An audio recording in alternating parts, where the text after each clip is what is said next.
जय श्री कृष्ण दोस्तों।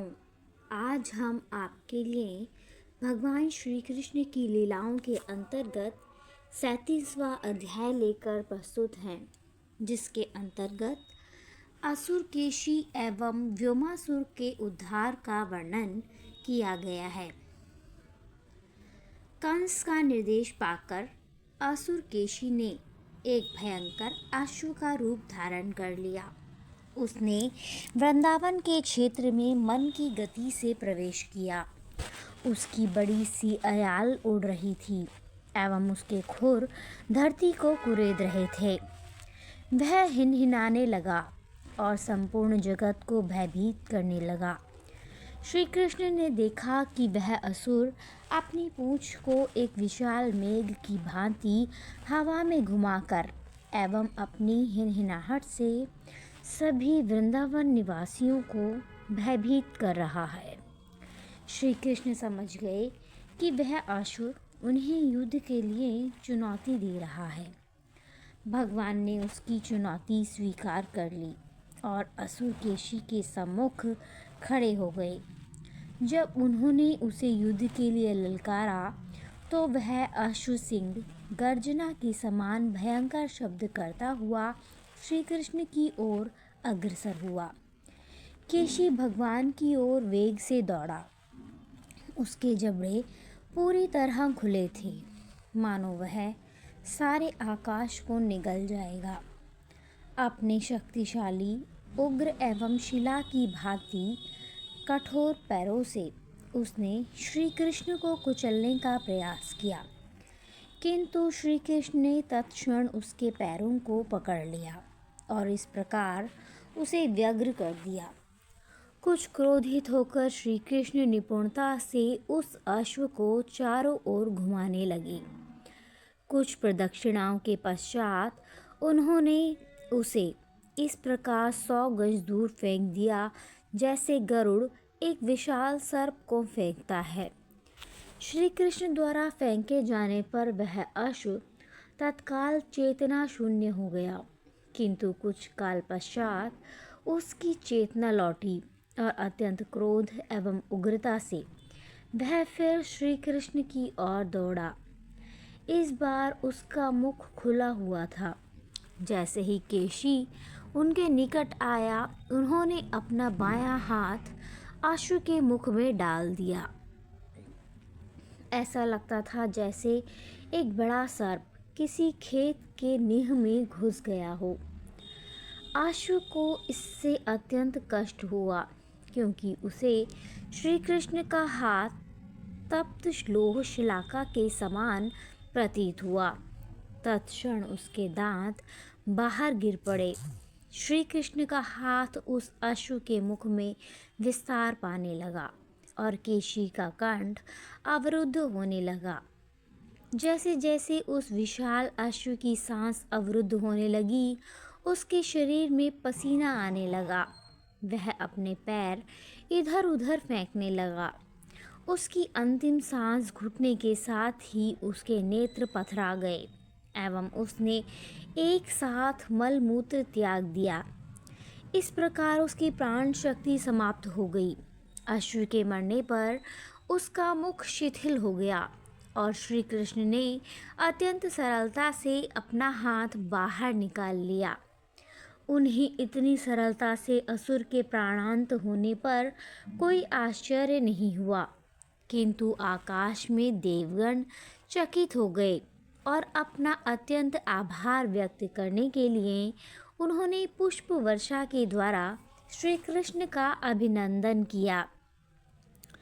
इस घटना के पश्चात भक्त शिरोमणि नारद मुनि श्री कृष्ण से एकांत स्थान पर भेंट करने आए और उनसे वार्तालाप करने लगे। उन्होंने कहा, मेरे प्रिय भगवान श्री कृष्ण, आप अनंत परमात्मा हैं। आप समस्त यौगिक शक्तियों के परम नियंत्रक, अखिल ब्रह्मांड के स्वामी एवं सर्वव्यापी श्री भगवान हैं। समस्त भौतिक सृष्टि आप में ही लय हो जाती है। आप सब भक्तों के स्वामी एवं सबके प्रभु हैं। मेरे प्रिय भगवान, समस्त जीवात्माओं के परमात्मा के रूप में आप उनके हृदय में उसी भांति छुपे रहते हैं जैसे ईंधन के प्रत्येक टुकड़े में अग्नि छिपी रहती है। आप जीवात्माओं के सब कर्मों के साक्षी हैं और उनके हृदयों में स्थित आप उनके परम नियंत्रक हैं। आप आत्मनिर्भर हैं। सृष्टि के पूर्व भी आप स्थित थे और आपने अपनी शक्ति से संपूर्ण भौतिक जगत की सृष्टि की है।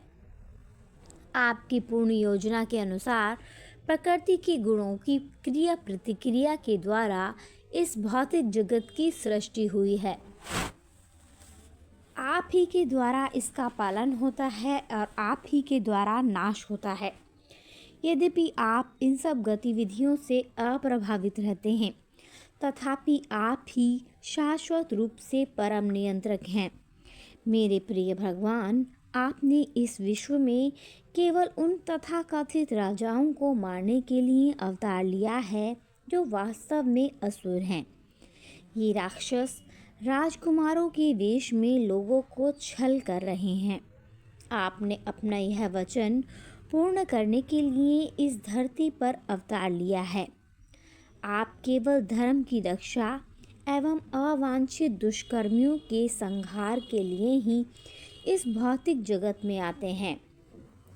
अतएव मेरे प्रिय भगवान, मुझे विश्वास है कि चाणूर, मुष्टिक जैसे असुरों, अन्य मल्ल योद्धाओं, हाथियों एवं स्वयं कंस को आपके द्वारा मारे जाते हुए परसों मैं देखूंगा। यह दर्शन मैं अपने नेत्रों से करूंगा। इसके पश्चात मैं शंख, यवन, मुर एवं नरकासुर जैसे अन्य असुरों का मारा जाना भी देखने में समर्थ हो जाऊंगा। आप स्वर्ग की राजधानी से पारिजात पुष्प कैसे ले जाते हैं एवं स्वयं स्वर्गलोक के राजा इंद्र आपको कैसे पराजित करते हैं, यह दर्शन भी मैं करूंगा। नारद मुनि ने आगे कहा, मेरे प्रिय भगवान, तदनंतर आप किस प्रकार शूरवीर भूपालों की कन्याओं अर्थात राजकुमारियों से क्षत्रिय शौर्य का मूल्य चुका कर विवाह करते हैं, यह दर्शन करने में मैं भी समर्थ होऊंगा। जब कभी कोई क्षत्रिय एक सम्राट की अनिंद्य सुंदरी और गुणवती कन्या से विवाह की अभिलाषा करता है तो उसे अपने प्रतियोगियों से युद्ध करके विजयी होना पड़ता है। तभी उसे राजकन्या का हाथ दान में प्राप्त होता है। नारद मुनि ने कहा, मैं यह भी देखूंगा कि आप किस प्रकार राजा नृग को नारकीय स्थिति से मुक्ति दिलाते हैं। यह कार्य आप द्वारका में संपादित करेंगे। आप अपनी पत्नी एवं स्वयं मंतक होकर मणि को किस प्रकार प्राप्त करते हैं, इस दृश्य का दर्शन करने में भी मैं समर्थ होऊंगा। किस प्रकार आप परलोक जाने के पश्चात भी एक ब्राह्मण पुत्र की मृत्यु से रक्षा करते हैं, यह भी मैं देखूंगा। तदनंतर पौंड्रक असुर के मारे जाने एवं काशी की राजधानी को जलाकर भस्मसात करने के लिए उस समय भी आपके दर्शन मैं करूँगा। महाराज युधिष्ठिर के महान यज्ञ के समय चेदी राजा एवं दंतवक्र का वध करते हुए आपके दर्शन मैं करूँगा।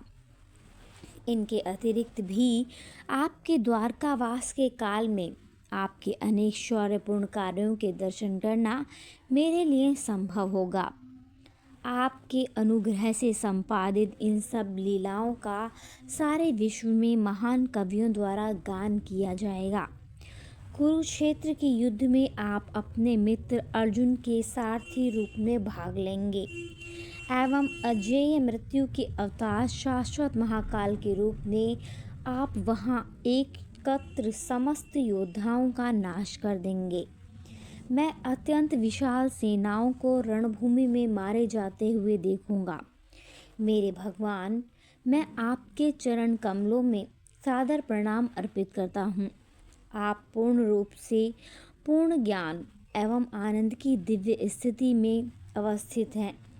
आप सब इच्छाओं को पूरा करने में पूर्ण हैं। अपनी अंतरंगा शक्ति के प्रदर्शन के द्वारा अपने माया का प्रभाव स्थापित कर दिया है। आपकी अनंत शक्ति अपार है, उसका कोई पार नहीं पा सकता। मेरे प्रिय भगवान, आप परम नियंत्रक हैं। आप अपनी ही अंतरंगा शक्ति के अधीन हैं एवं यह सोचना कि आप अपनी किसी सृष्टि पर निर्भर हैं एकदम व्यर्थ है। आपने यदुवंश में अथवा वृषणी वंश में जन्म लिया है। मूल सच्चिदानंद के रूप में भूतल पर आपका आविर्भाव आपकी स्वयं की ही लीला है। आप स्वयं के अतिरिक्त अन्य किसी पर निर्भर नहीं हैं। अतएव आपके पाद पद्यों में मैं आदरपूर्वक प्रणाम करता हूँ। सादर कृष्ण को प्रणाम करने के बाद नारद मुनि आज्ञा लेकर वहाँ से विदा हो गए। नारद मुनि जनसाधारण को यह प्रतीति करा देना चाहते थे कि श्री कृष्ण पूर्णतः स्वतंत्र हैं। यदुवंश में उनका आविर्भाव अथवा अर्जुन से उनकी मैत्री आदि उनके कर्म उन्हें आवश्यक रूप से उन कर्मों का फल भोगने को बाध्य नहीं करते हैं। वे सब उनकी क्रीड़ाएं हैं और यह सब उनके लिए खेल हैं, किंतु हमारे लिए वे वास्तविक एवं प्रामाणिक तथ्य हैं। असुर केशी का उद्धार करने के पश्चात श्री कृष्ण अपने सखाओं के साथ वन में गायें चराने के लिए इस प्रकार चले गए जैसे कोई नूतन घटना ही घटी न हो। श्री कृष्ण अपने सखाओं, ग्वाल बालों एवं गोपियों के साथ शाश्वत रूप से दिव्य गतिविधियों में रत रहते हैं, परंतु कभी कभी विभिन्न प्रकार के असुरों के वध के द्वारा वे श्री भगवान की असाधारण शक्ति का प्रदर्शन करते हैं। उस दिन प्रातः काल से कुछ समय बाद श्री कृष्ण अपने ग्वाल बाल सखाओं के साथ गोवर्धन पर्वत पर क्रीड़ा करने गए। वे चोर एवं सिपाही का अभिनय करने का खेल खेल रहे थे। कुछ बालक सिपाही बन गए, कुछ चोर एवं कुछ बालक भेड़ें बन गए। जब वे इस प्रकार अपनी बाल लीलाओं का आनंद ले रहे थे, तभी आकाश में उड़ने वाला व्योमासुर नामक असुर वहां आया। वह एक दूसरे महान दैत्य मय का पुत्र था। ऐसे असुर अद्भुत जादू कर सकते हैं। व्योमासुर ने चोर का अभिनय करने वाले एक बालक का रूप धारण कर लिया एवं भेड़ बने हुए अन्य बालकों को उठा ले गया। एक के पश्चात एक वह लगभग सभी बालकों को उठाकर ले गया और उन्हें पर्वत की कंदराओं में रखकर कंदराओं का मुख शिलाओं से बंद कर दिया। श्री कृष्ण उस असुर के छल को समझ गए, अतएव उन्होंने उसे उसी प्रकार धर लिया जैसे कोई सिंह भेड़ को दबोच लेता है। असुर ने अपने को पर्वत की भांति विस्तृत करके बंधन से बचने का प्रयास किया, किंतु श्री कृष्ण ने उसे अपने बंधन से निकलने नहीं दिया। श्री कृष्ण ने उसे तत्काल अत्यंत उग्रता से धरती पर पटक दिया, जिससे उसके प्राण पखेरु उसी प्रकार उड़ गए जैसे वधशाला में किसी पशु का प्राणांत हो जाता है। व्योमासुर को मारने के पश्चात श्री कृष्ण ने अपने सभी सखाओं को गिरी कंदराओं से मुक्त कराया। तत्पश्चात उनके सखाओं एवं देवताओं ने इस आश्चर्यजनक कर्मों के लिए उनकी स्तुति की। तदनंतर वे अपने सखाओं एवं गौओं के साथ पुनः वृंदावन लौट आए। इस प्रकार लीला पुरुषोत्तम भगवान श्री कृष्ण के अंतर्गत असुर केशी एवं व्योमासुर का वध नामक 37वें अध्याय का भक्ति वेदांत तात्पर्य पूर्ण हुआ। जय श्री हरि, जय श्री हरि, राधे राधे।